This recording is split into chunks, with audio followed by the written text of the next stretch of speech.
Assalamu Walaikum. Hello friends, how are you? Welcome back to my another video.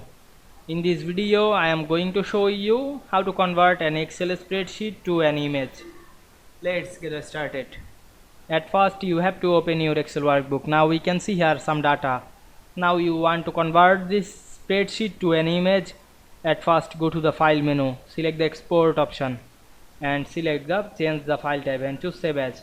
Now I am click the save as type drop down menu and find the JPEG file or PNG, but we can see here not available the format. Now you want to make the file as a JPEG. Search your Windows button, the sniping tool, and make a screenshot. Select your image area,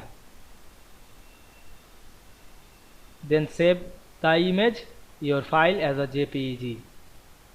Now we can see we convert an image spreadsheet, Excel spreadsheet to an image very easily. I hope you enjoyed my video. Please like, comment, share and subscribe my channel. Thanks for watching.